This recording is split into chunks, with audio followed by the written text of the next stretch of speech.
Was that Elizabeth?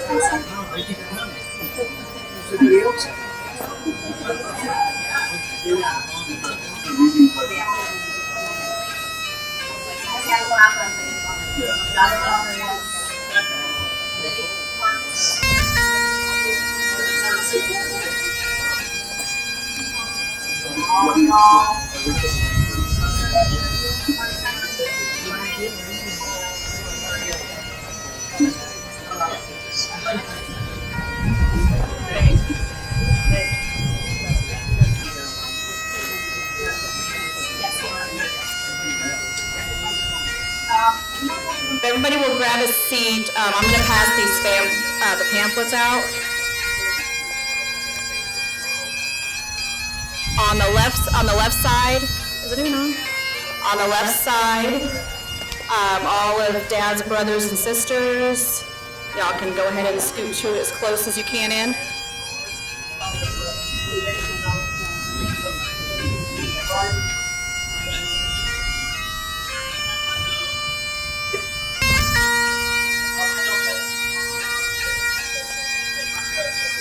Huh? Oh, yeah. I'm going to start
Does anyone else?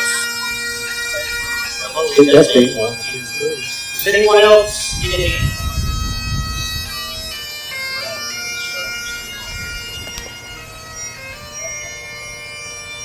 You think Dad would be happy with this?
I know he would love the bagpipes.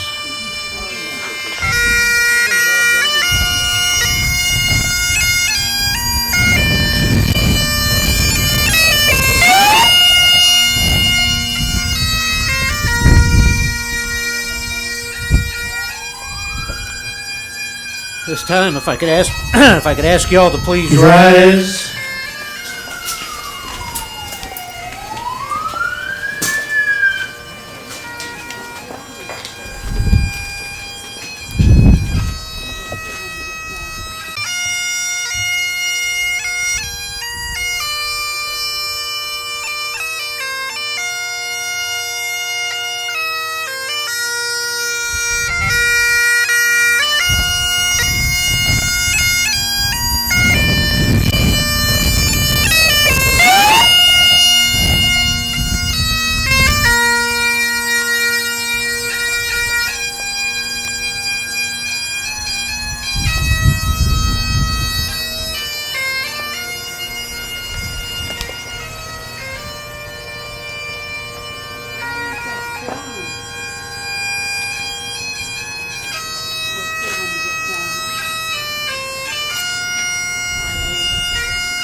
Thank everybody for coming. You can be seated now. If the microphone works, it works. If it doesn't, it doesn't.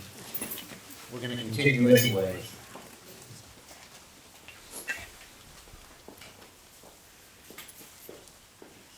First, I want to thank everyone for being here. I notice that this is our family, each and every one of you. You're a part of our lives, and we're proud to have you here. This is a time for joy. It's also going to be a time for laughter, because we know who my father was. It's going to be a time to grieve. Today we're going to share in that together.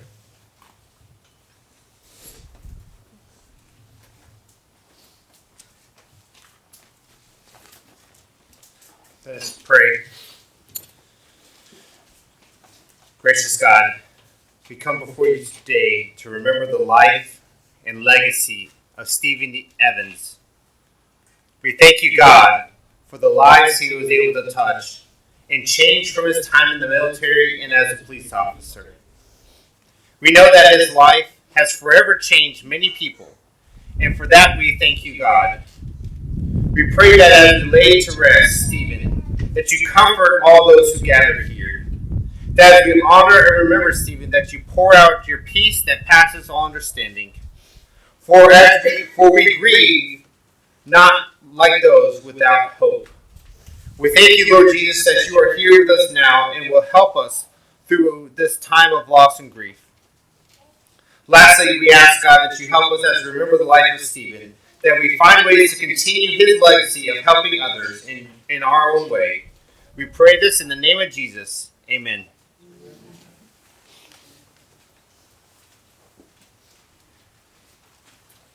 And if this thing keeps cutting out, I'm just going to come talk to you. Can y'all hear okay? Yeah. Who said I sound like my dad?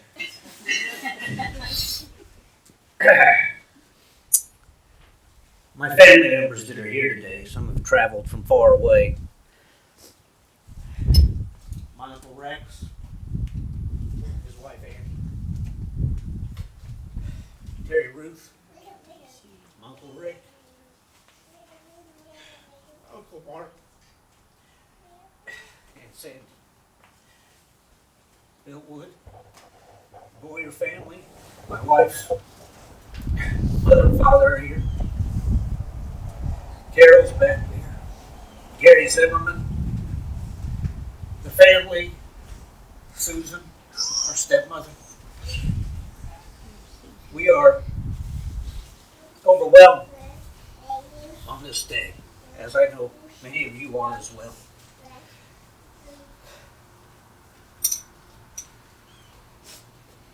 I'm going to read my father's obituary. I tried to write something. I tried to create something. I couldn't surpass the obituary, so I'm just going to read it. Stephen Douglas Evans peacefully joined the Lord on August 13th of this year. I want it known that at that time, Susan, my stepmother, Elena, my sister, were with him. He was not alone. I saw him a few days before. He knew who I was. We visited. He was born in Coffeyville, Kansas, to James Evans and Eleanor on August 31st, 1948.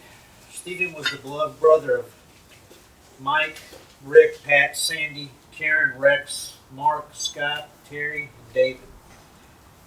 The Evans family moved to Venice, California when Steve was a child. Steve married Janice Heaton in October of 1966. He joined the United States Army in 1967, and his life took him around the world as he navigated the challenges and rewards of military service. He was stationed in Germany in the 1960s, which is where I was born, and again in the 1980s, where I got to be a teenager and enjoy Europe again. My father served in the military police.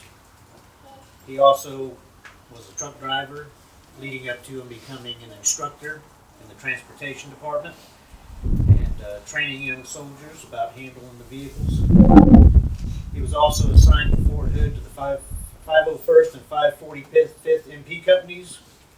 He was an officer with the Harker Heights Police Department in 1975. Many people, if you look around on some of these cards, you'll see there's a picture somewhere on one of these where Dad looks like he's whacked out on drugs or something. That's when they had him doing the undercover thing, so that's why he looks like that. And that's also when my mother almost shot him because he came home late one night and she didn't recognize him. So. He also, later in the 1980s, he became the officer in charge of civil police liaison at Fort Hood, working with all the Central Texas and departments in the area, coordinating with them. He also did a tour in Korea as an aviation first sergeant. He retired after 23 years of service. Steve Evans made many lifelong friends, military and law enforcement community, and cherished these relationships as he spoke of them often.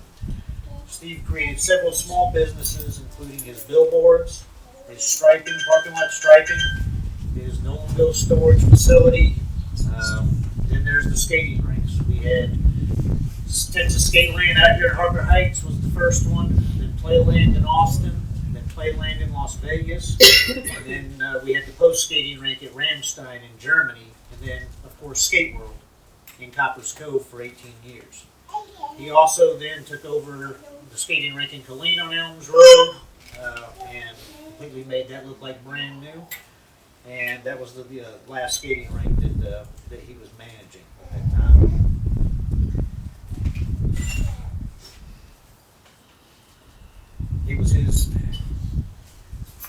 He extended his love and support to the countless children and families who frequented the skating rinks, offering guidance and encouragement that left a lasting impact.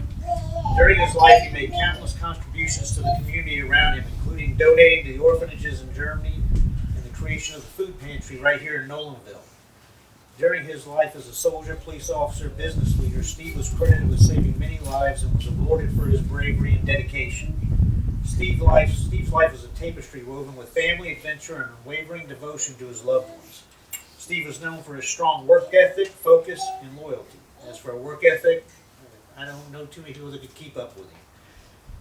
Steve was committed to the well-being of his family and friends, while always seeking to express his love and enhance their lives. Steve will forever remain in their hearts to all those who have the privilege of knowing him. A lot of what I have to say, a lot of what I want to say, I made that list. We would be here all day. That's how many awards, that's how many saves, that's how many good friendships, that's how much was there. I spent more time crossing things out than trying to add, just to make this work. At this time, I would like you to join us in Amazing Grace, which will be led by our chaplain. I'm going to start off with the Lord's Prayer, and then we'll go into singing Amazing Grace. Our Father, who art in heaven, hallowed be thy name. Thy kingdom come, thy will be done, on earth as it is in heaven. Give us this day our daily bread, and forgive us our trespasses, as we forgive those who trespass against us. And lead us not into temptation, but deliver us from evil. For thine is the kingdom, the power, and the glory forever and ever. Amen. Now we'll sing Amazing Grace together. It should be the first, second, and fifth verse. You should find that within your bulletin. Amazing grace, how sweet the sound that saved a wretch like me. I once was lost, but now I'm found. Was blind, but now I see. 'Twas grace that taught my heart to fear, and grace my fears relieved.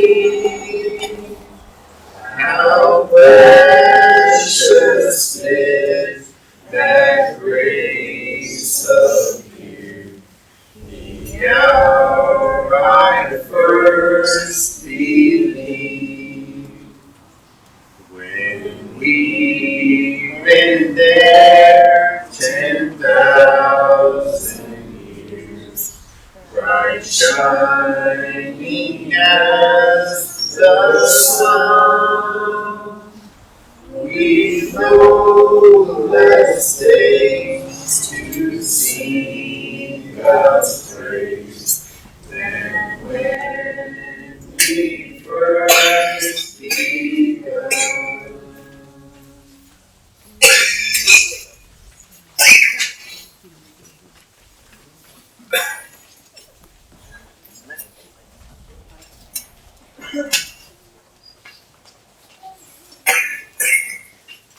Hello. The microphone worked for me.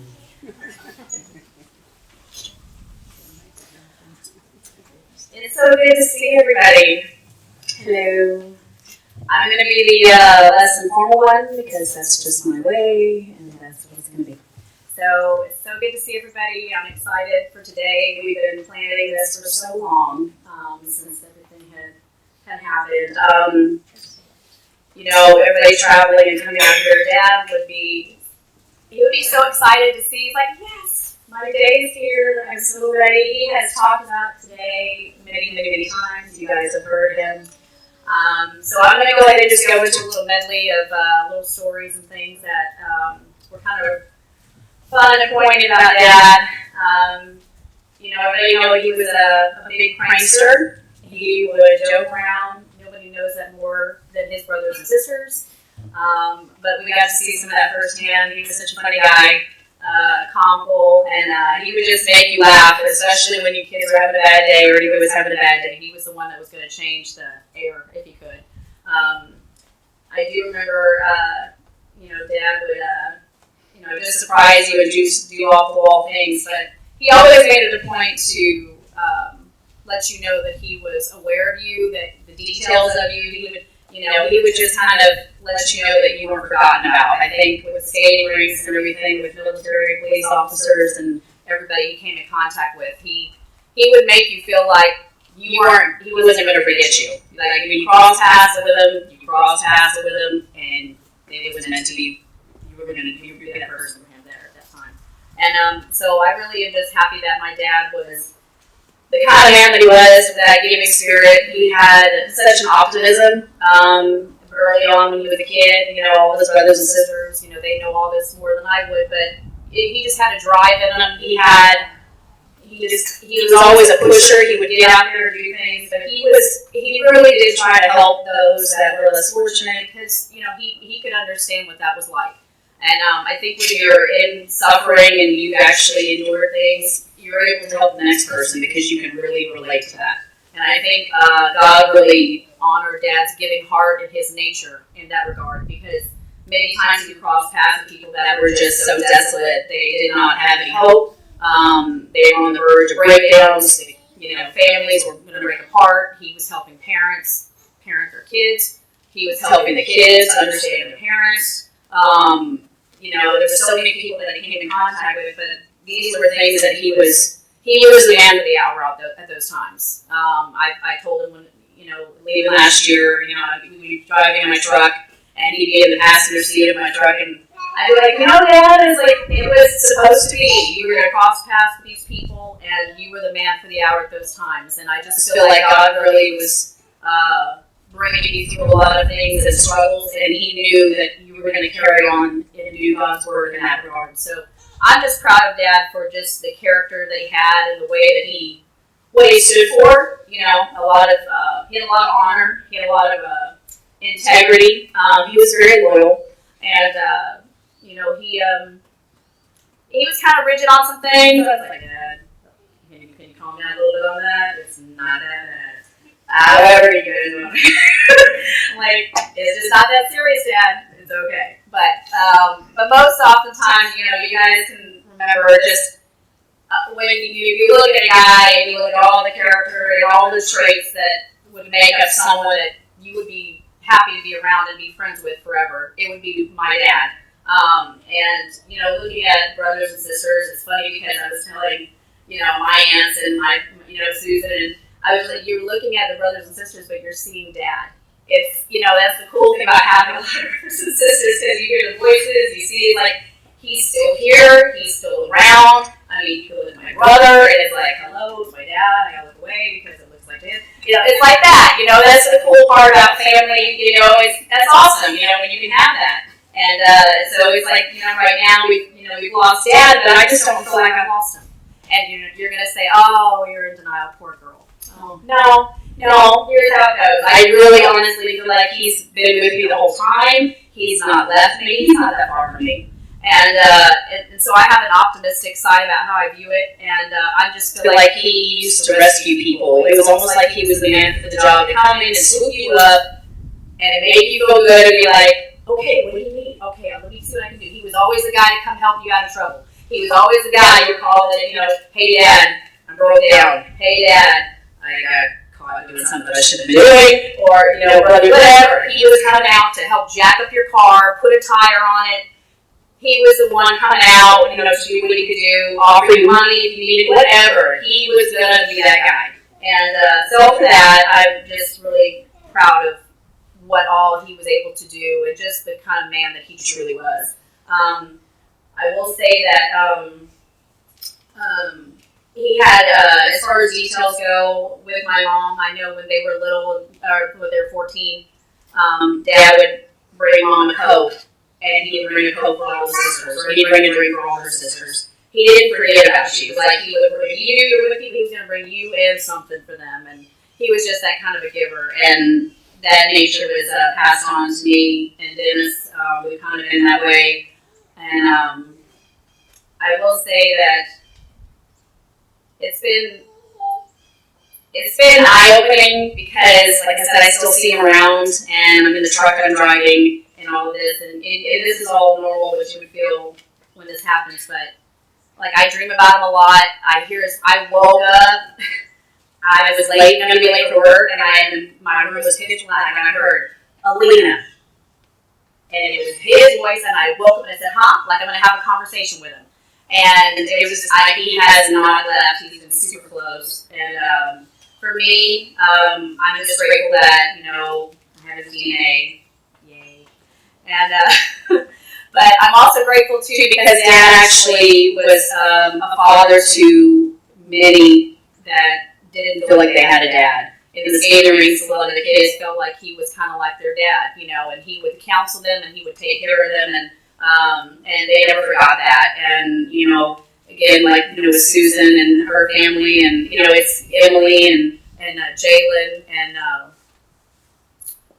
give me your name. Yeah, forgive me. Sarah. It's, Dad never, he never mentioned, it was always when he met someone and he needed to help you and you were just family. That was the end of it. And so for us, it was like Dad had daughters, Dad had sons. I can't even, the many kids at the rink. I mean, Dad kind of adopted everybody. And he kind of just said, come here, and just brought it all under his wing. But that was kind of the cool part about Dad. And, I'm just happy that we were able to kind of carry on that legacy and just be that kind of way of giving towards people and carry that on. What was the story I was going to tell? Which one? Oh, okay. Thank you. Okay, this is Jesse. Okay, so I'm at the table and I'm 17. My mom is sitting there. We're just having lunch. It's about 1 p.m. And my dad comes in the door, and he's like, you're never going to guess what I just got. I just got the deal of a lifetime. And I said, what'd you get? And he says, you got to guess. And I said, did you buy another lawnmower, screwdrivers, hammers? I don't know. And, because he's always picking up stuff. And he goes to flea markets, and he just picks up, and he's grabbing, bringing stuff home, and his truck's loaded, the Ranger's outloaded. And he's like, no. I bought all of our graves. All of them. I got 13 or 14 plots. And I looked at my mom, and she looked at me, and she said, are you for real? And I was like, yeah, this is not a normal family, I don't think. But it was funny because, at the time, you're not thinking what that was. I mean, he scored a big deal. He got a good break on the money. He's like, I got it. Now we all have a place to be. and you put a couple people in one, and this is my dad, and just kind of narrating it. And he's like, look, I got pictures, like I mapped out. And at the time, you just don't think of the relevance of what that's going to be. But Dad was always a planner, and he didn't want us to have to worry in the future. And I guess to that, you really are grateful to know that he would actually go that extra mile just to take that time and to be able to lift that off of you. And then to help so many people that didn't have a place to be or whatever. Dad was kind of just that way and wanted to have, here we go, Lord. And they would come out, and Mom was like, this is so weird. And I was like, I know. And then Dad's like, but look how nice it is in the view. And all, And so, anyways, I remember that, and I thought it was kind of funny. But 17 sitting at a table, it's like, your dad's coming in, hey, I just bought whatever. No, I bought all of our grapes, and we're all still alive. Yeah, I'm 17, we're all young. Great. But now it's like, here we go. So, that was kind of a cute little story. My mind is going only because I've been awake for a while. But I'm just really excited and happy to know that this day is here because we've been planning for it, but also I know that this day was so relevant and important to him because he always talked about his day. And the fact that it is Veterans Day, I told my brother, so I was like, this could not be more Dad. I mean, the fact that we had to push the day out, it didn't matter. It landed on Veterans Day. I think my dad would be so excited to be buried on Veterans Day. So, sorry to have to drag it out a little bit, but I think it was such a nice day for him to be buried on. So, I will say that on the end of the chapter with him, this last year and a half, we were so grateful to have him closer to us. He moved down. He was, in close proximity. We were with him every day. I quit my job at the time, and I became his 24-hour caregiver at the time. So I was able to get really close with him. I have a lot of video and footage. Like I said, if we were inside and we had a TV monitor and things were going, I would have probably had some footage of him dancing in our apartment because he's dancing to Maggie May. He's all over the place and he's jamming. He's dancing down the halls. He knows everything. He's got the moves, all of it. And this was just last year. And I mean, again, with how things were, the music really just kind of lit him up. That was it. All the core memories for him. It was never gone. He was just moving around. He'd be waving at me in the mirror, and I'm getting ready, and the music is loud. I mean, the neighbors, he don't care. It was fine, but that was just Dad. So it was nice to see these moments where Dad could interact with the grandkids, interact with everybody close in proximity. That we were just grateful to have him that close. And I will say in the very ending moments of his life, most people would be, it's such a heavy, it is, but for me, I will say that it was probably one of the best experiences you could have because everything he had asked for, we made sure he got. And I mean, we made sure he got. Susan, we were not hesitating, we were fighting like, he needs to have this, and that's it. There's no compromise, we want this, that's it. This is what he's asked for. And so with him, we got music playing all the time. He was jamming. He was hearing it. I have him dancing around me and all those little memories and stuff. But this was towards the very end of it. And so in those last moments, it was very peaceful and tranquil. It was it was me doing a lot of the talking because Susan wasn't talking too much because we were kind of crying back and forth. But yeah, I'm like coaching him, talking to Dad. But the music was going, and he was I could just see the peacefulness fall on him as he was listening to one of his favorite songs. And he passed in those moments. And in those moments, like I said, it was just me and Susan there. But, I'm only going through this because some people wonder what it was like. And it was the coolest thing. After he passed, immediately, probably within seconds, Susan will tell you, I was like, yes! Because I knew that he'd been free. I knew God had just rescued him. And I knew it was like, yes, he was listening to his music. He had us around. He could hear us talking. He had phone conversations earlier in the day with his family, with the brothers and sisters, people on the phone. He could hear them in his ears. But it was just like the best it could be. So for me, I was just glad I was able to be there. Emily was going to be there that day. And he loved Emily, he loved Sarah, loved Jay. Jalen became his little world.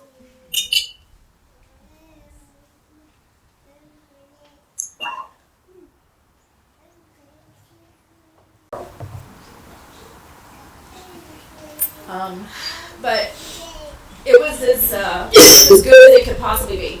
So for that, we're just grateful that we were able to have him all this time, and it was such a lovely experience to be able to bring him closer this year and be able to have him, as long as we did. So I'm going to go and pass it on now, but thank you so much for being here, and we just stay in that state of gratefulness, because really we're just glad we had him as long as we did, because 70-something years old, hey, I'm all right with that. But all right, love you guys.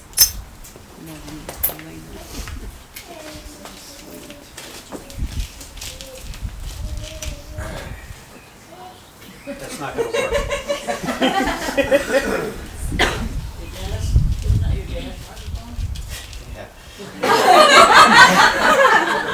Mr. Microphone over there. Being that today's Veterans Day, we are definitely going to recognize that. If my father was here and this was his show to put on, there would be even more, especially for that day. We have law enforcement, prior military, those in service now, present on Veterans Day. Just something I want to read to you in reference to that.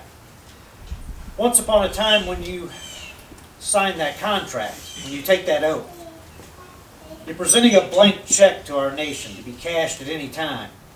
Some of us came back, some of us didn't. You can see throughout this place here, and feel free to walk around on your own. This is sacred land around us. But some of those checks have been cashed. Not every warrior got to come home and live a full life. In regards to military and law enforcement,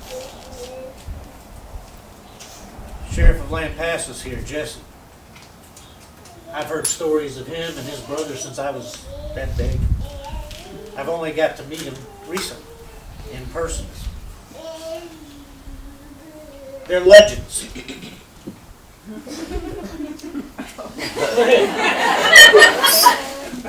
I heard the story, okay? I heard. Dad talked about them all. But the thing my father spoke of the most was how much his family, his friends, meant to him. They had value. He could not just overlook somebody and walk past him. He didn't have it in him. And I would love to sit here, people say I sound like him, I look like him. I got to tell you, I'm not like him. I've tried. But I'm a little bit rougher around the edges, I guess, like people say.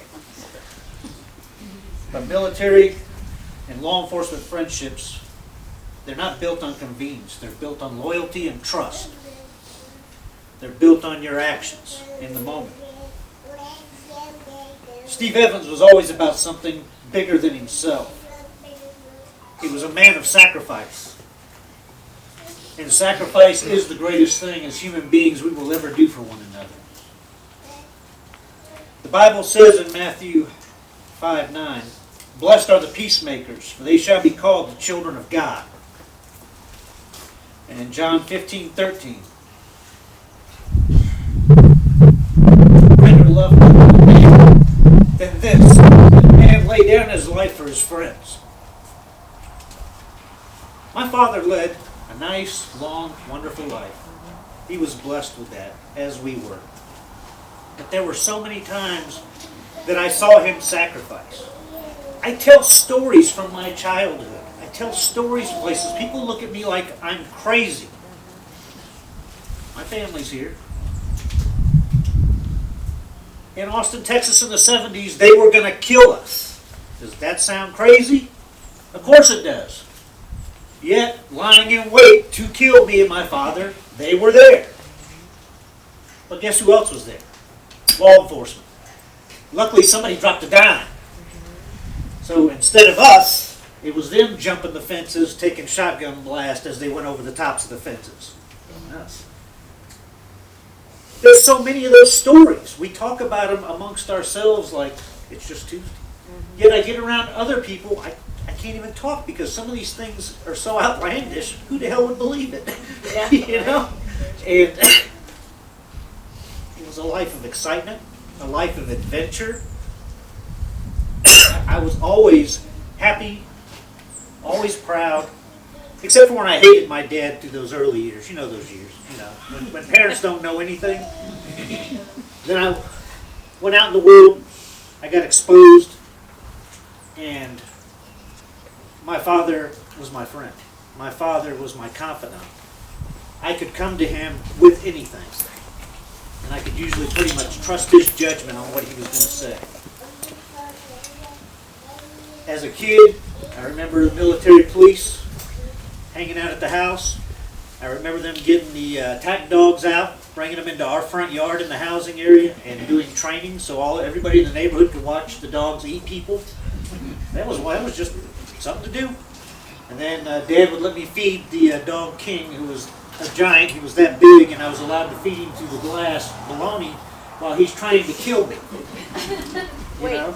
Hold on, I'm with you. I just remember the story.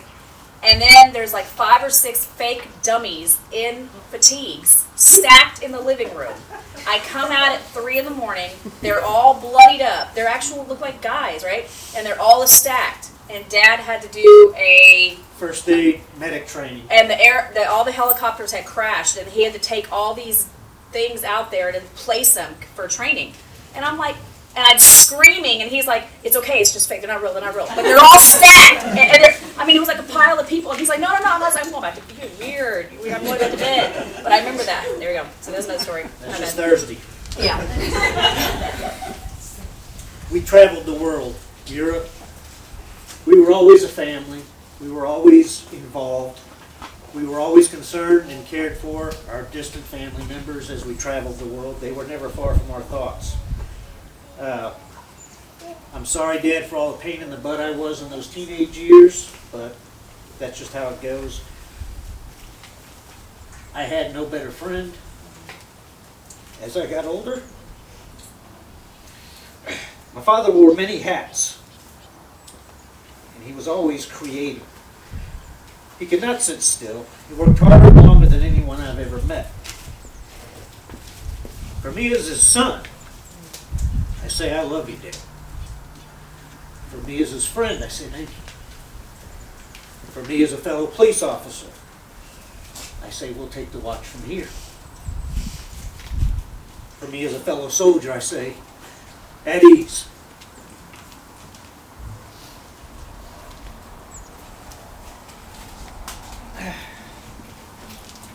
Give me 1 second here. I'm kind of trapped in my own thoughts here. At this time, we're going to invite others to speak. Anyone who would like to come up and say anything, please feel free. I also want to advise, once we get to the end, we are going to take the urn down and bury it because of the mud and the terrain here. We decided to keep everything pretty much up here, but everyone is welcome that does want to do that towards the end, obviously. So feel free if you want to be a part of that. And at this time, I would like to invite Sheriff Jesse Ramos to speak. Well, good morning. I'm not going to use that because it bothers me more than it probably does you to go back and forth. But I'm Jess Ramos. I'm the sheriff of Lampasas County, and Steve and I have been friends for a long time. I first want to clear the air. I think Steve's love for me, my brother, and my other brother, 3 of us that retired state police, the love that he had for us, I'm humbled. I'm extremely humbled. He made us bigger than we were. We were not legends. Who we were to Steve. And you know what? If he goes to our heavens thinking that, I'm all good for it.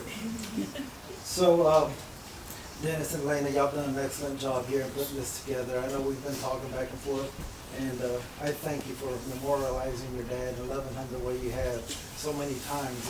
There's funerals that don't, and memorials that don't happen like this, and I'm very grateful because he is a very, very dear friend to me.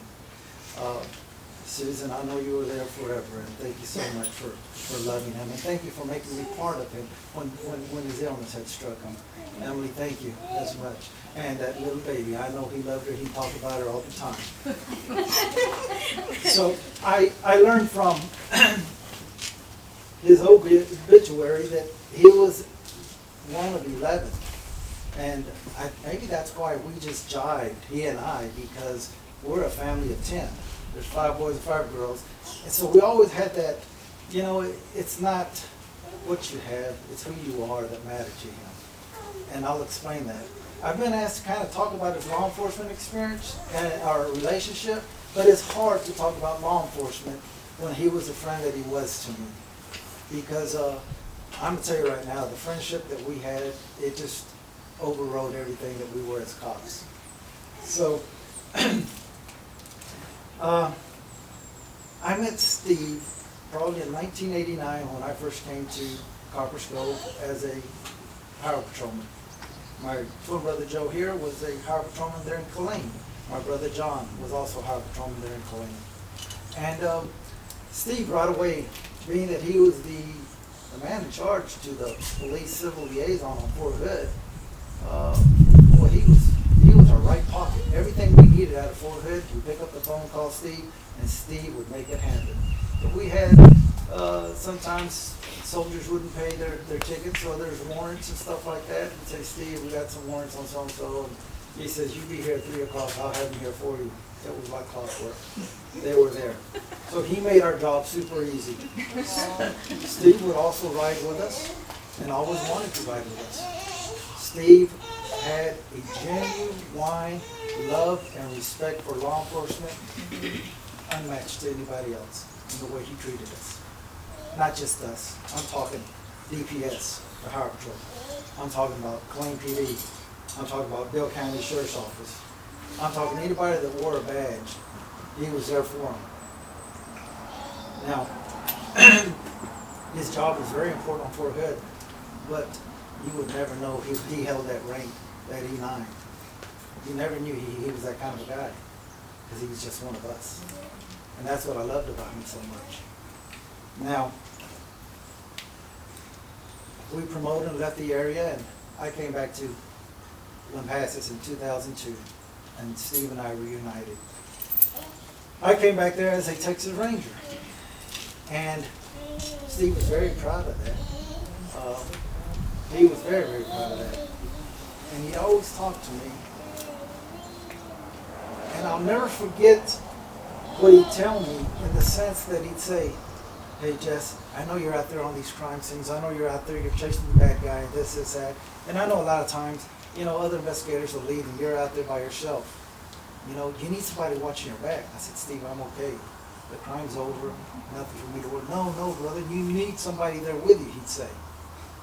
You need somebody to hold that dummy end of that tape when you're taking measurements for your crime scene. Let me hold the dummy end. And he meant it. That was what was so genuine, is it? He meant it. He would call me all the time. He'd pick up the newspaper here on the radio and he'd say, hey, you need to I'm there for you. Whatever. I was always hearing from Steve. So, you know, that's just not a friend. That's somebody that's willing to get out of bed at 3 o'clock in the morning and be out there with me for as long as I need to be. You know, in 2016, I decided to be appointed as a sheriff. The sheriff that was there wanted out, and the commissioners appointed me as a sheriff. Oh boy, you would think I had just won the lottery or something. Steve was on me, likes to say, hey, let me be a campaign manager. I said, I'm a campaign manager. It's my job for me to have. No, let me help you.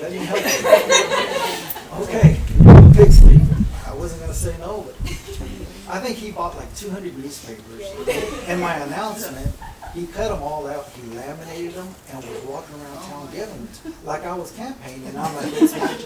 But that's how proud he was. And he was so proud of the Ramos clan. My brother John couldn't be here, but he always talked about us. But he handed these things out, and then he went off and made me some beautiful banners that I even have one in my vehicle, and I use it for later on, just for meet and greets. Well, that all came out of his pocket. He didn't need to do that for me, but he done it. And he made sure that whatever event that I was hosting or whatever, he was there. He was there. And I could tell him, I don't need a campaign manager. My first 2 terms, I didn't have an opponent. But he wanted to be my campaign manager. And I'm like, nobody has signed up to run against me. I don't really need one, but that is the kind of friend he was. So he was there forever. A faithful friend. So faithful that at one time, or probably several times, he made me feel guilty. In the sense that about 7 o'clock, 7:30, once a week, maybe every 2 weeks, he'd ring my doorbell. And I'd go to the door and he goes, "Hey, Jess, how's it going?" And I said, "I'm fine, come on in." He goes, "Oh, well, I just come by and talk to you for about 5 minutes." Thinking he had something needed help or something like that. And I said, "Come on, sit down. Can I get you something to drink?" No. I just come down just to lay eyes on you, see how you're doing. And I'm thinking, well, I'm doing fine. One time, a couple of times, I might have said, "See, you can pick up the phone." He goes, "No, that's not who I am. I gotta lay eyes on you. I gotta know who you are. I gotta know how you're doing right then and there." Wow. I remember telling him several times, I wish I could be that kind of friend to you that you are to me. Because the word, "I'm okay," does not matter. If you ask, "Hey, how are you doing?" "I'm okay." That doesn't matter. He's gonna ring that doorbell and see how you're doing. He needs to see it. That's the kind of friend he was. And, while I was there at the sheriff's office when COVID hit, he was so worried for me, worried for my family, worried for my staff, worried for the inmates, that we had to evaluate the people before they came to jail, and we had to do the temperature and do the blood pressure and do all that before we would take them in, make sure that they weren't, or at least not make sure, we would know, but contagious. Well, Steve made it a point to go out and find a podium for the sheriff's office to where we could put it outside in the Sally Port before they even came into the secured area. He wanted them to do that. Now that was his own doing, and he made me think that way. Like, you know what? He's on to something. Before we get him in there, let's go on ahead and get him evaluated. And to this very day, that podium sits out there, and that's what we use. So, a man of vision. He also would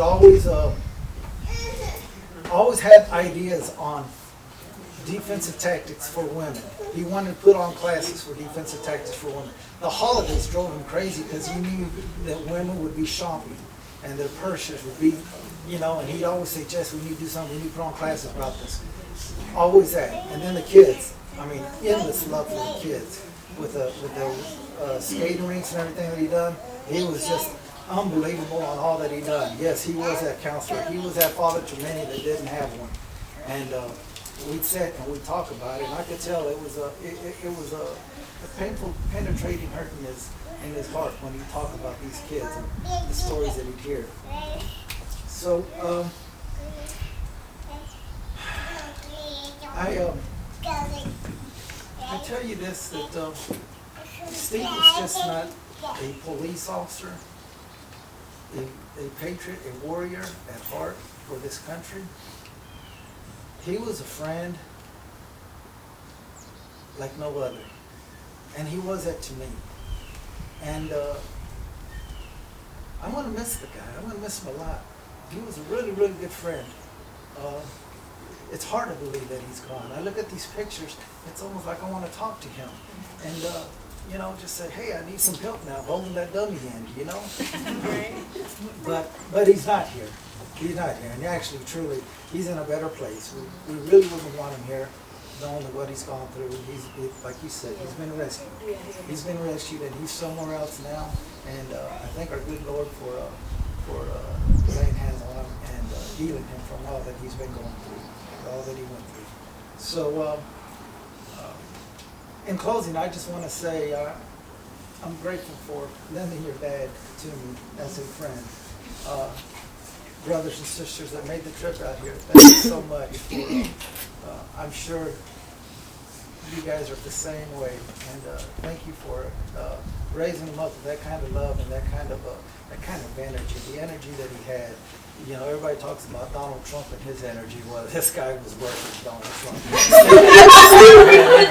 Yeah, he did. He had energy, and I just want to say I'll close there, and thank you again, and God bless you, buddy. We love you. Anybody else that would like to come up and say a few words? I just want to say, even though Steve wasn't my biological father, he never treated us as anything less. He was there. He was the drop and run guy. If you needed something, if I was scared in a situation, if my car wouldn't start, no matter what, no matter where I was, it was never, well, what happened? What did you do? It was, where are you? I'm coming. I'm on my way. He was there for me. He was there for my baby. My baby was his world, the end of it all. But he was wonderful. You know, he did his skate world. My best friend was always with us. It was whatever you want behind the snack bar, go get it.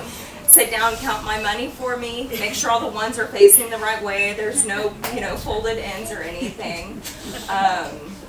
And then once I got older, go help out behind the snack bar. Then we'd go eat after Skate World closed. We'd have our responsibilities cleaning up, and then we'd go eat.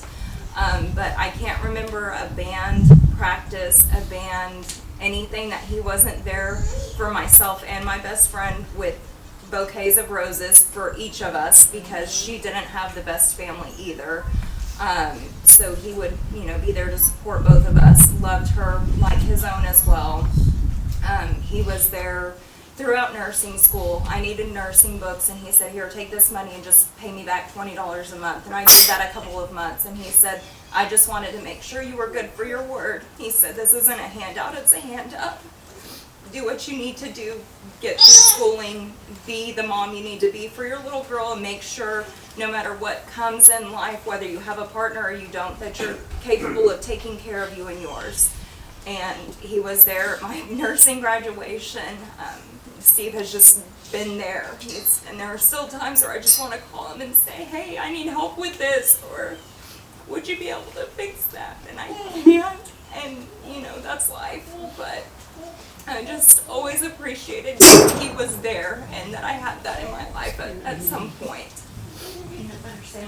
Peanut butter sandwiches. Yeah, but he would pack lunches for my best friend and I at school and bring, it was a full-on cooler. He would bring to school once a week. Peanut butter and jelly sandwiches, goldfish, drinks, the whole 9 yards. And he was so proud to be able to do that for us, so. He was a good guy. I'll say a few words. I'm Joe Ramos. When my brother Jesse called me and said, hey, Steve died, I live up in Dallas, and he said, would you like to come to his service? You know how we're really good friends with him and what he thought of us and all. I said, absolutely, I'll be there. Because Steve is that kind of guy that will make you drive and fly to be here for him, because he was that kind of guy that would drive and fly to go see you. I think if Steve were here, he would say this, hey, it's good to see you. Then he would say, and it's good to be seen. So many times as friends, we see each other,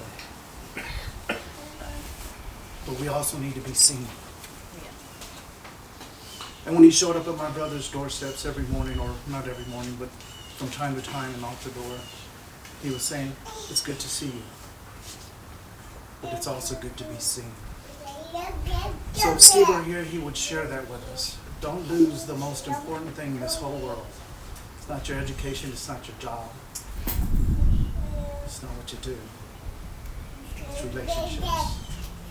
relationships with your God, relationships with your spouses, with your children, with your brothers and sisters, with your friends. If there was one word that could sum him up, it would be, he's a loving relationship. May God bless his soul. May he rest in peace. And all the souls of the faithful departed that lie here in this place, we lift them up to the Lord to be with Steve. God bless you all. Thank you. Hello, I'm Christina. I was one of the many skate world kids. I was a little different though. He saw me hanging out with one leg and was like, I'm gonna put a skate on her. And he did. And man, he kind of taught me I could do anything I wanted. And he was always there for me. It then progressed. He taught me with two legs how to roller skate. And I left the state for a long time, but as soon as I was back, he was, "You're here! Hello!" He took me to lunch, gave me a beautiful picture, which I forgot, of just pictures of skating and him and I. He was a major positive influence in my life. I didn't have the best home life, and he was there. He took me to surgeries, appointments, bought me my first pet. Went to 3 different pet stores to look for a tortoise because I was like 9 years old and I wanted a Timmy the tortoise. And he goes, "How about a bird?" So that's how I got Mikey, my first bird. And he was one of a kind. And I was very thankful to have him in my life. I just wanted to share that.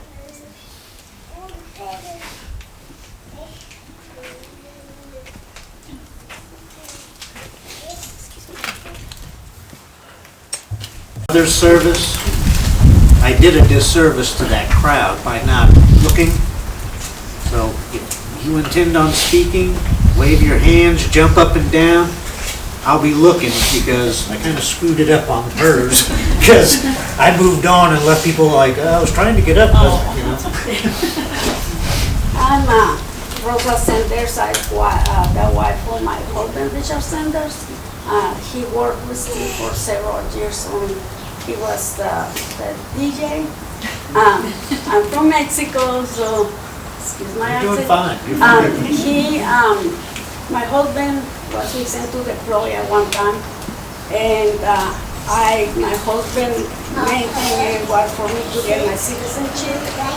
So my husband will deploy the day before I had to go to Austin to get my fingerprints. And my husband was worried, immigration don't understand, you got evidence. So Steve offered my husband, I said, I take Rosa to Austin to get her fingerprints. And he did. This is a big one over here. When he found out that my husband has cirrhosis of the liver and he needed a liver, he came to the house and he said, I give you the liver. That's how he was. And that's all I want to tell you. He was a wonderful man and he did a lot of good things for us. But the two things are, he wanted to give my husband his liver. I mean, his life for my husband. And I hope he see what we see over here, and one day he sent him a liver. Thank you.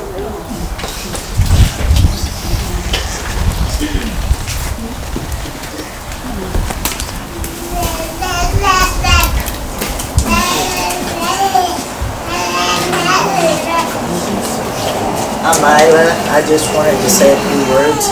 Steve and Janice and Susan has all been good to me. I worked for Steve for many years at the skate world, and anytime I needed help with anything, he was right there to help me. Or he'd say, "Are you doing all right, Isla?" And anytime he asked for help, I was always there to help him. So he was a good person and a good boss, and he was everybody's friend. He always treated us with respect, and anytime I'd need something I wouldn't even have to ask, he'd be right there and said, you sure here, you pay me back whenever, or he'll just give it to you. So I just want to say he was a good person, and he was there for a lot of people. And it was an honor to work for him and be there for him. And one time my daughter, I was at the store, and she was looking to fix up an old bike. And we saw Steve there, and he said, "Come with me, Amber." And he said, "Sit on this bike." And he said, "How does it feel?" And then the next thing you know, Steve's up there paying for it and bought her a brand new bike just out of the goodness of his heart. And that was the kind of person Steve was. He didn't ask for anything in return. He just gave from his heart. And we're all going to miss them. Thank you, Dennis. I'm not going to go up there. It's just a couple of little short things. This is my niece, my sister-in-law. And Steve was a good friend. He was always there for our family. Two things that happened. My son and his wife had their 4 kids in a Polaris and fell down a mountain in Colorado. And they were all helicoptered out, and it was horrible. And he came over and gave Johnny $1,000 in cash, and he says, "This is for your expenses to go get your family back home, when they're healed." He did that. It a cute little thing. We always took the little kids, to go to the park, and they were right across the street in the apartments. And I said, "Hey, Steve, why don't you come and we'll get some bread and feed the ducks, give Susan a little bit of a break." So I ended up with about 8 or 10 kids, and we were all on scooters and everything. And he said, "Let's all go get ice cream." And he, bought all the kids ice cream cones. And I just think that, that was the kind of guy he was.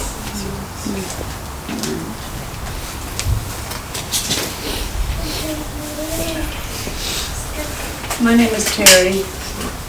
Steve was my brother. I was the 10th of 11 kids. And I didn't know Steve very well growing up because I was so young. But the story I remember about Steve, Rick, and Mike. We lived by the beach, and we had darts in our yard, our side yard. There was only one way to get in and one way to get out. So I needed to get something across the yard. And I was probably about 5 or 6. And my mom and dad was in the house, and everybody, they didn't live with us, they just were there all the time.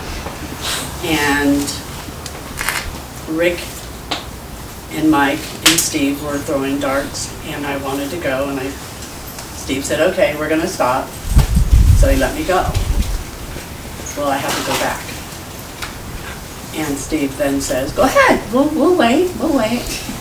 And the 3 of them threw darts at me as I'm going across.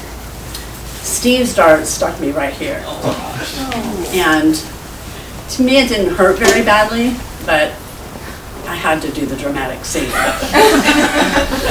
And I ran in the house crying, and my dad came out, and everybody was gone because they didn't want to get in trouble.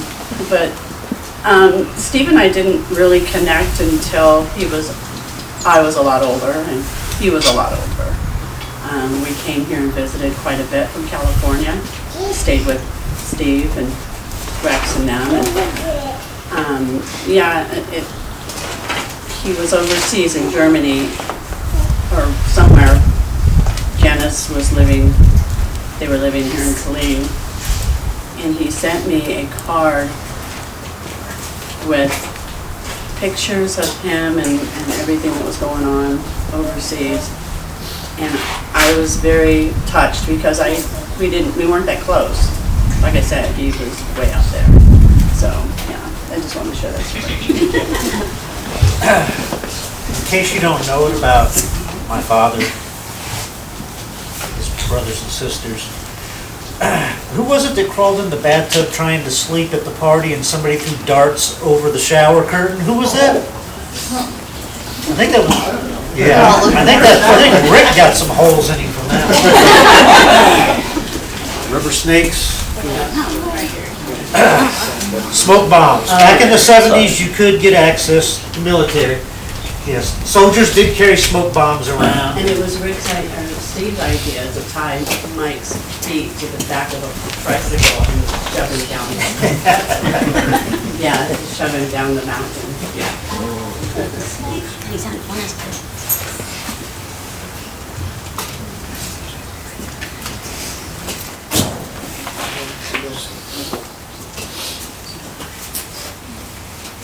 These two guys, I don't know if they remember me, but I remember them when I first saw them in their trooper uniforms. You're twins. Yes, sir. I don't know how many of you knew that, but they kind of look alike, don't they? To have known them and the fact that they knew Steve probably as well as I knew him, it's like a family. You know, I look out over y'all and the family is big. And I appreciate each and every one of you being a part of it.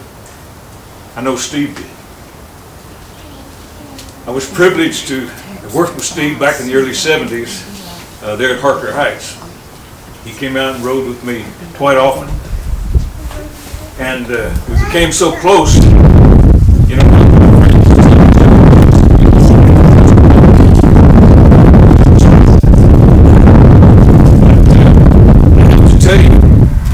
The sides that I saw to Steve,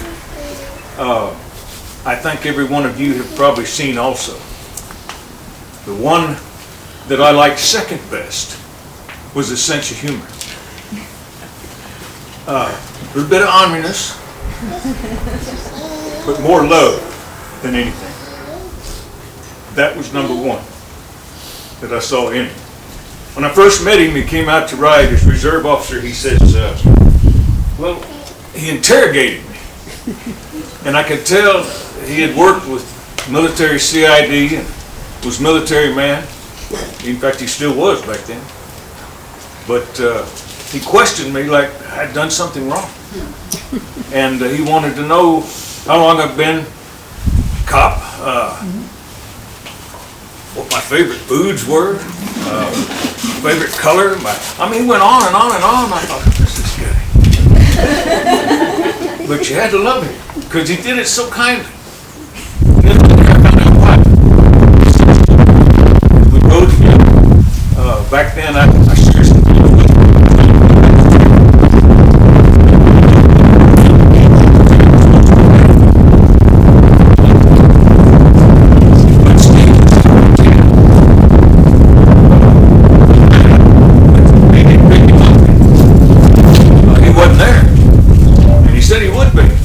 unusual he wasn't there. So I drove on looking around, went down to the skating rink, see if I could find him. I couldn't find him. Little did I know, he and another officer had taken an item and put it on top of the flagpole, and they called me over the radio and they said there's something on top of the flagpole, we're not sure what it is, but we looked into it. We just got the call, and I thought this is strange. But I drove up BD, I looked up the flagpole, I could see something, but I didn't know what it was. So I took down the rope, and here came a bunch of bananas with a little sign on it saying, "Have a happy lunch." And I thought that was Steve. He had a sense of humor, so I thought I got to get even with him. So one night we were riding with this car that was in Harker Heights city limits, right there next to the Killeen city limit sign. You know the sign that says Killeen has the population number on it. Halfway in the road, and walked up to the car, took the flashlight, looked in there, and I recognized the guy. He was the town drunk, about 6'4". And anytime you woke him up when he was drunk, you had to fight him to take him to jail. And I thought, well, I don't want to get into it tonight, especially with Steve. I didn't want either one of us getting hurt, but I knew there was going to be a fight. So I told Steve, I said, look, this is the brother of a friend of mine who is a Killeen officer working as a cop in Killeen. I need to call him, but I'm going to need your help. He said, yeah, anything. I mean, he was so eager to help. I said, we're going to take the car and we're going to push it in to the Killeen city limits. And call his brother, it wasn't his brother, but I bet Steve believed it was. I'm going to call his brother and tell him, your brother's here, he's drunk, he's parked halfway on the road, halfway off, and he's going to need your help. So Steve thought he was doing the best thing. He got out and he was helping me push that car into the lane city limits. We put the emergency brake on. The car was still running, but I turned it off because I didn't want Don, who was the drunk at that time, getting awake and angry and just wanted him to stay asleep. So we turned the car off, pushed it into the clean city limits. We got back in my car and we went on a side road, and I called Colleen over the radio and said, "You've got a suspicious vehicle." Went through it. And he said, "We're not going to help him?" I said, "No." I said, "We're going to watch. See how his brother treats him." And the guy that came, I worked with when I was in the military. Both of us, 256 MP company, worked together. And Steve was right down the road from us. And anyway, he came, and I told Steve, I said, "There's going to be a fight. It's inevitable." And he goes, "Well, I always like to see a good fight." Next thing I know, there's 2 of the squad cars coming. I mean, it was a fight. And Steve and I, we were sharing binoculars watching it. And we were both laughing so hard that they finally got him cuffed and hauled off. And we went on back on our rounds, and he said, "Man, that was something." He said, "You got to call him and ask why he treated his brother like he did." So I had to confess to Steve that it wasn't his brother. I was just getting even with you for those bananas up there on the But we had a lot of fun. And Steve, you know, everyone that said something about Steve today is 100% plus correct. I've never met another man like him. And we were as brothers. I'll never forget him. You know, he's mentioned in the Bible. In Proverbs 18:24 says, "A man that hath friends must show himself friendly." That was Steve. And it goes on to say, "And there's a friend that sticketh closer than a brother." That was Steve. I have 5 brothers. Not a one of them is as close to me as Steve was. I loved him dearly. Love his family. Love his friends. Thank you for allowing us to be a part of it. Steve, my brother, I'll see you again in heaven. God bless y'all. Anyone else care to speak at this time?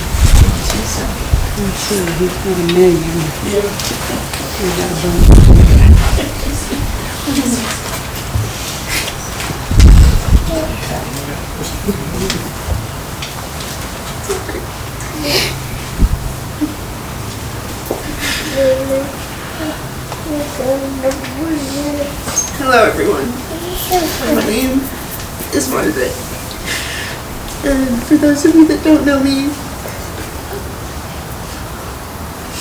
I am Bill Wood's daughter. Steve and Bill were the greatest of friends. I remember going to the skating rink every single weekend to see Steve. One weekend in particular, I remember sitting down to put on my skates, and it was the strangest thing because all of the stories talking about him being a jokester is 100% true. Put a snake in your skate.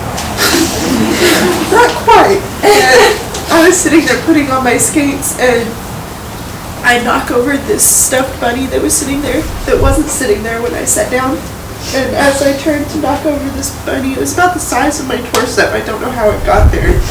And I turned around, and if you had ever been to the skating rink, he had these picnic tables sitting there. Steve was on all fours underneath one of those picnic tables, accusing me of stealing his friend because I had this stuffed bunny sitting beside me, and me being this young 7-year-old thought I was going to get in trouble with my parents for stealing something. And you could tell that he knew that I was uneasy because I thought I was going to get in trouble because he responded with, well, if my friend likes you so much, he should be your friend now. And so he just gave me this humongous gray stuffed bunny with this giant yellow bow. And I had that thing for years. It was my favorite stuffed animal. And it was just, he always knew how to make someone laugh and smile. I had no idea what was going on in that situation, and I don't know how he got under the table without me noticing. But He was slick. 100%. He was and always will be a great man, and my heart goes out to you.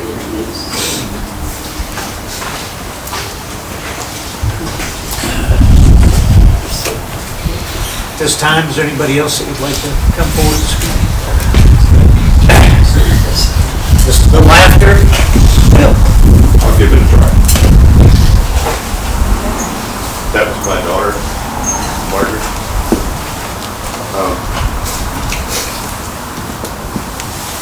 I have a lot of stories about Steve, as you know. We first met about 1980 when we were stationed together. I was that big.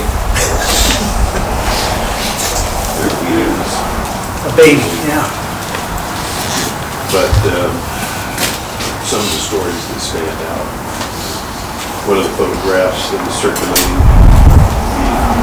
Steve in our camouflage with all kinds of strange weapons. Yeah. That's one of my favorite pictures. I'm forward, yeah. We were on a sapper team, and our mission was to infiltrate the perimeter of enemy units. And we snuck into this one unit one night. We were detected after being there for a while. So he goes running out through the woods. I'm on the way out after him.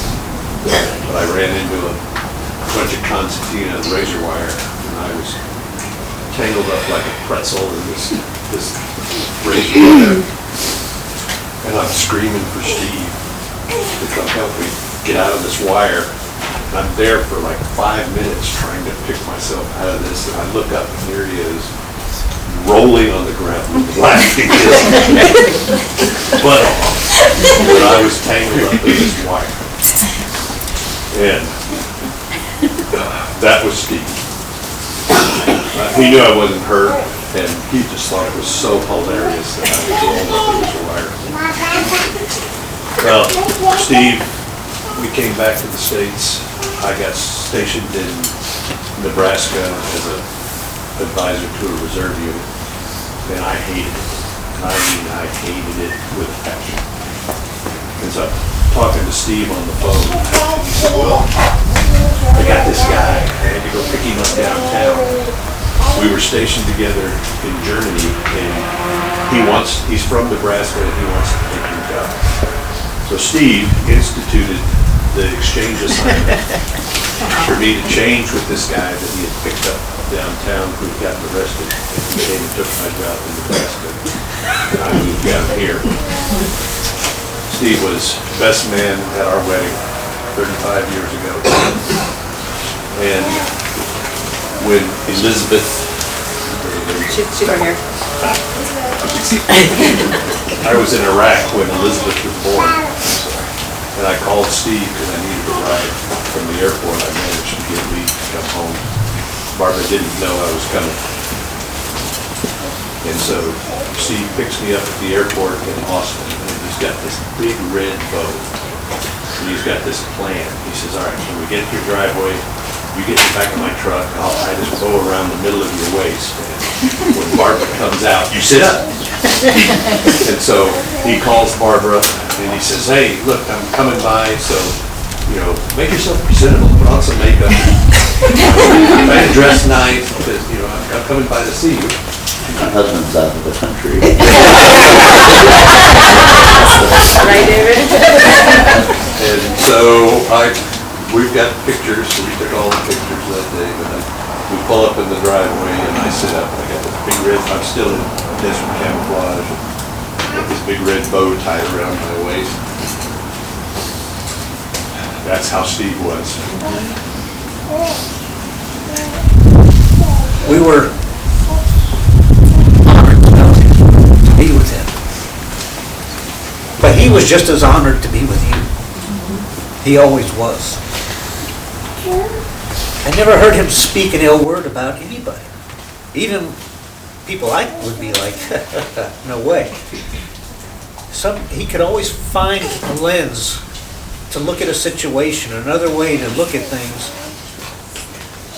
But I would learn from him and see the ways that he would see things, the ways that he was right, a lot of times. Our family, our friends. When I was a teenager, I was in the back of a 930 Porsche Turbo on the Autobahn that Bill was driving.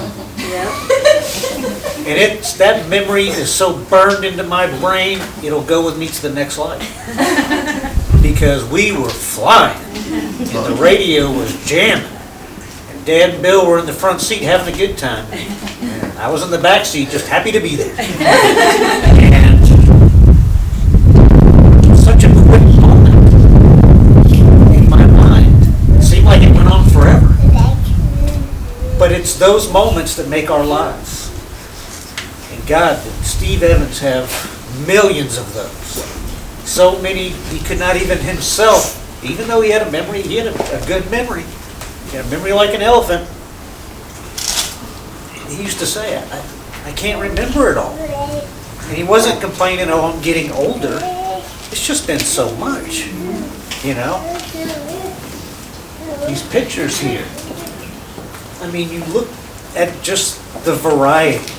I got an idea. Let's have a skating rink. I got an idea. Let's get a skate car. Yeah. Hey, Rick, can you come paint a big boot? Yeah. You know? Okay, we're in the parades. You know? I mean, it was just, again, that was just Saturday morning at the Rabbit Fest in Copper's Cove.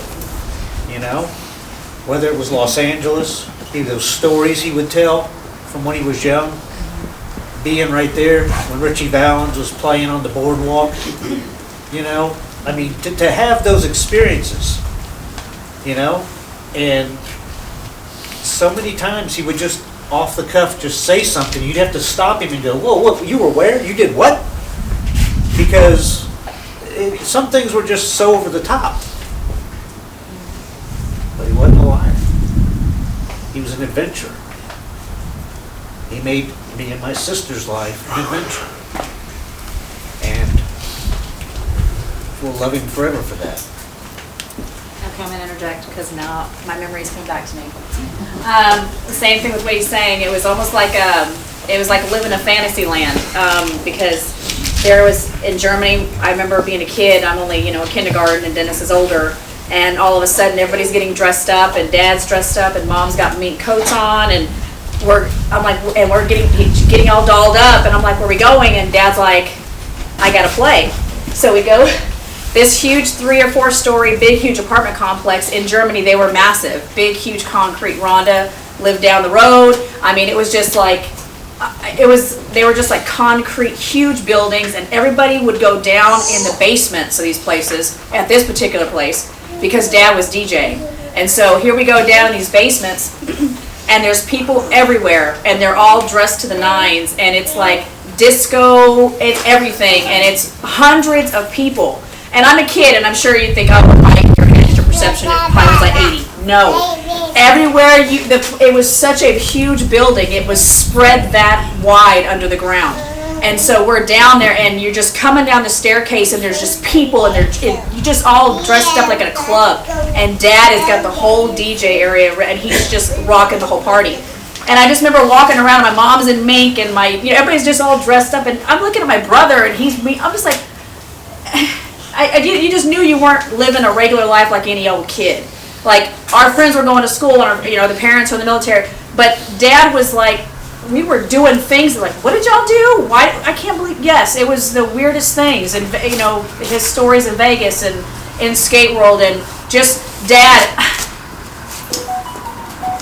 Dad was the kind of guy that liked to do excitement. He'd get bored. I think I get it from him because I get bored real easy and I want to just do fun stuff. Let's go. This is too boring, too mundane. I'm tired of the same old, same old. And Dad was kind of, let's change it up. So after a rink one night, earlier that day, me and Dad were out. I was 17, and we saw this huge crane in the air, and it was like, so many stories, and people were jumping off this thing. So Dad's like, "You want to go school?" I said, "Dad, go over there." And he's like, "Let's go look." So he had, back in the day, you had to develop your pictures at the lab at HB or wherever because you didn't have what you had. And so he's got his cameras and he's got all this. He goes, "Let's go look it out. Let's go check it out." We go over there, and they're bungee jumping off this crane, and it's in Colleen, and where we're gonna go to the rink and see everybody. And so Dad's like, "Why don't you gonna jump?" And I said, "I'll do it." And he goes, "All right, we'll go." And so I'm stupid. I'm 17. I was an adrenaline junkie, but I was like, I want to go up in here and do this, but something is, you're stupid. Why do you want to do that? But something in me wanted me to jump off this thing. So I ended up jumping twice that day. He takes all the pictures. He makes arrangements with these people and these guys with this crane to stay all day, right, and don't leave.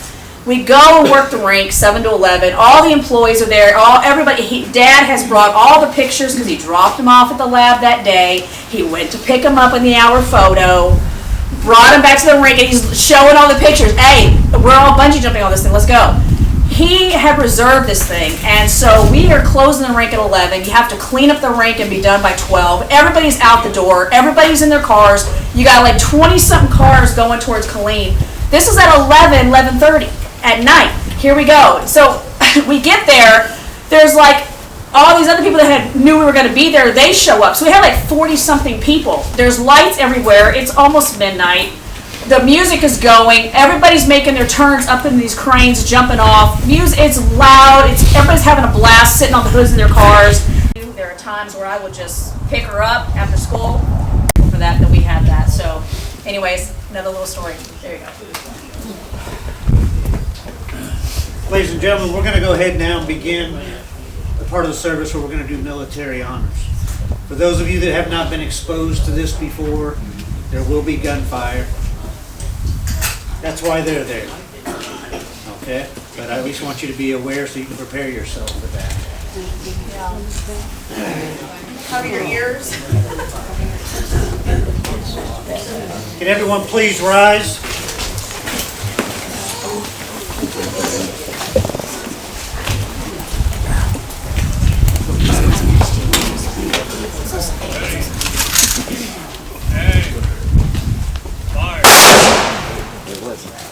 Ready.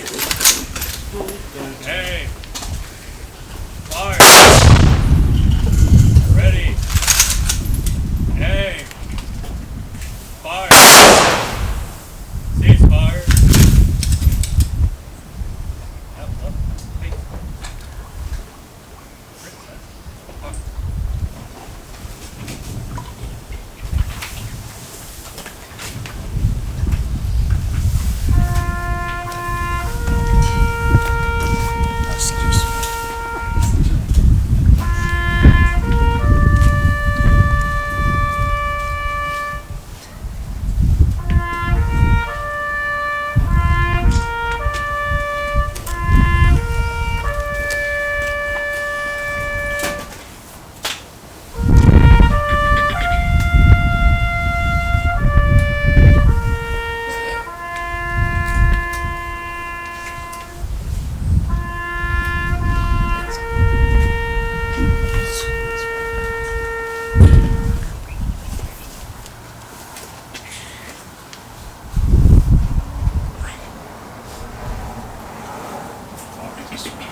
You may be seated.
Today's Veterans Day.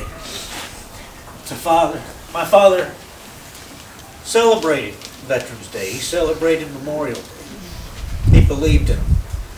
He believed in his army. He believed in his soldiers. He believed in the men and women he served with. He believed in the men and women he worked with. He held everybody in the highest regard. Today is not just a day for my father. Today's a day for them. You look at them, you will see him and every other veteran that came before.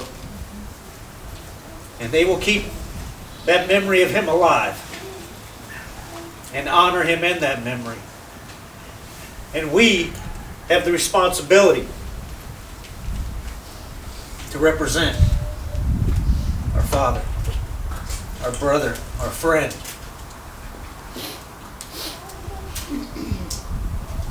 Some people go in this world. It's not our fault. It's the way it works. My mother, my father.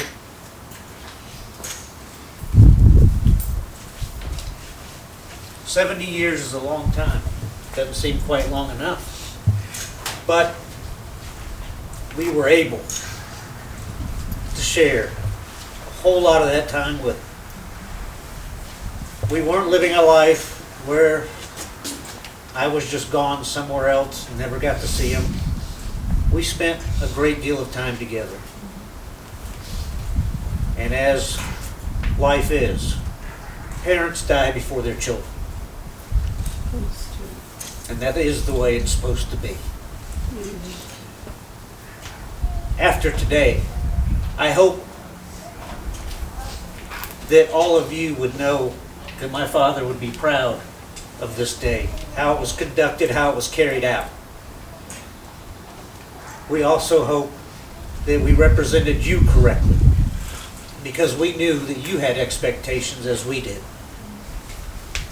Not because of me or my sister, but because of who my father was.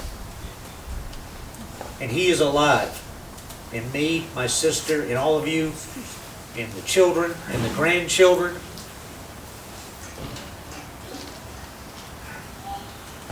People die, but some people are missed so much more.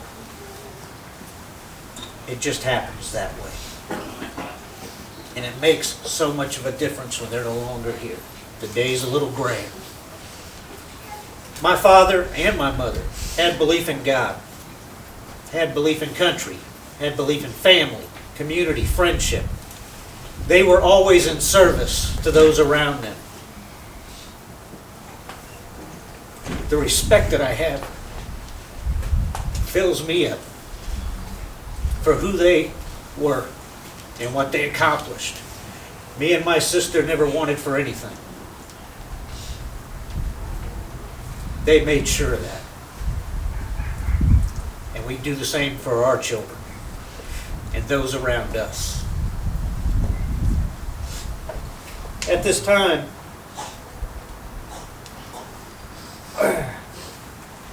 we're going to go ahead and conclude this service. We will walk down to the burial site. Anyone that feels comfortable doing that, be advised it is muddy, may do so. It will not take long. We will not be staying down there. And we will come back up here if you wish to stay and visit. That'll be fine. We would, because of circumstances and setting up this morning, we didn't get a lot of chance to spend time with each of you and get a chance to visit. If you have other obligations, that's perfectly fine. We understand. No hard feelings. If you've got other obligations you need to meet, we understand. We love you. My father loved you. He respected you. And he wanted only nothing but the best for each and every one of you. As do I, as do my sister. And I'm not afraid of the future, because I had one hell of a teacher. Not just in my father, but in all of you. All of you have taught me something. All of you have raised me up, and my sister. It's one hell of a family. At this time, if you would like to go down to the grave with us, we're going to fall out right here on the roadway in front of the patrol vehicle and walk down. Anyone else that wants to stay, that's fine. We also have a guest book up here. We have guest cards. There are pennies up here on top of the table up here with crosses cut into them. Those are from Dad. He had those made. And y'all are welcome to take those. We also have some other items of his here. The coin, his first Cav flag, things of that nature. I know these are things that he wouldn't mind y'all having. You know, this is his belt buckle. Okay, so Lena's going to keep the belt buckle. Oh, and just so you know, just in case it does hit you, if you go to the new museum at Fort Hood, we had commemorative bricks made. If you ever do go to that museum, go to the American flag on the flagpole, look straight down, a little bit to the left, you'll see my father there. And we got him the big brick, not the little. So, I want to thank the chaplain, our gunnery team that came out. I don't know if you're aware of it, but nowadays you usually get a three-man shooter team. My father got 7. And you better dang well believe he earned it. So, I want to thank you and commend your men for an outstanding job. Outstanding. I'm proud to have been here with you today. I'm proud that you were here with us supporting our family. And at no point in no time will we ever badmouth you. And if you ever need anything, you call on this family, we're going to be there. Okay? And I also want to say to you, Happy Veterans Day. Thank you for your sacrifice. Anyone that would like to fall out here, please, we're going to go ahead and